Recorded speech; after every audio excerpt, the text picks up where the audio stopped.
Има дни, в които човек се събужда преди света и се чувства достатъчно силен, за да го носи на раменете си. И има дни, в които се събужда късно, с уморени кости, тежки очи и тишина, заседнала дълбоко в гърдите му. Не защото е мързелив, не защото е изгубен, а защото последните няколко дни са извадили нещо от него, което сънят сам не може да върне. Бях работил здраво, истински здраво. Такъв труд, който никой не аплодира, защото никой не го вижда. Само един човек, неговите отговорности, каута, инструментите, животните, времето и безкрайното повтаряне на задължения, които се връщат всяка сутрин, независимо колко уморена е душата. Конете пак трябва да бъдат нахранени, оградите пак трябва да бъдат проверени, водата пак трябва да бъде пренесена. Животът не спира, само защото човекът е изтощен. Тази сутрин исках да отида на църква, но се събудих късно. Първо почувствах тежестта на това, сякаш бях изпуснал нещо важно. Може би наистина бях. Може би бях изпуснал песните, светлините, гласовете, проповедника, хората, които заедно вдигат ръце към небето. Познавам този свят добре. Стоял съм в големи църкви. Служил съм в хвалебствени екипи. Вдигал съм очите си, ръцете си и сърцето си заедно с стотици други, докато музиката изпълваше залата, а гласовете ехтяха през колоните. И в това има красота. Наистина има. Но в онзи ден духът ми нямаше нужда от шум. Имаше нужда от истина. И вместо да отида в сградата, отидох в планината. Не сам, а с човека, който ми помага с конете. Изкачихме се по-нагоре, там където въздухът се променя и светът става по-тих. Около нас Балканът беше пропит от дни дъжд. Вода се стичаше през всяка пукнатина на земята. Малките потоци се бяха превърнали в реки, а реките хранеха по-големи реки по пътя си към морето. Села бяха пострадали. Хора бяха изгубили вещи, работа, сигурност, части от живота си. Самата планина изглеждаше така, сякаш дишаше вода.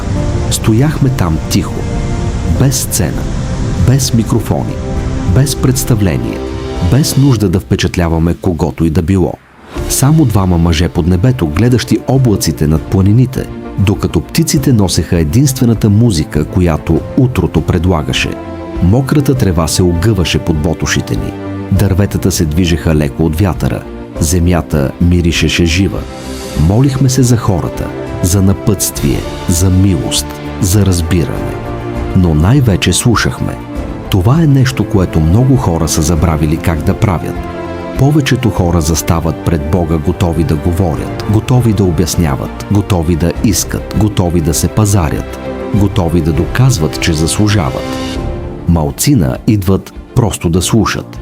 Малцина стоят достатъчно неподвижно, за да може небето да им отговори с шепот вместо с гръм. Не отидох там, за да викам. Не отидох там, за да пея. Не отидох там, за да се боря за видение или да гоня мечта. Отидох там, защото духът ми болеше. И сред цялата тази тишина чух думи толкова прости, че много хора биха ги подминали. Но тези думи носеха повече тежест от 1000 проповеди. Обичам те, сине. Това беше.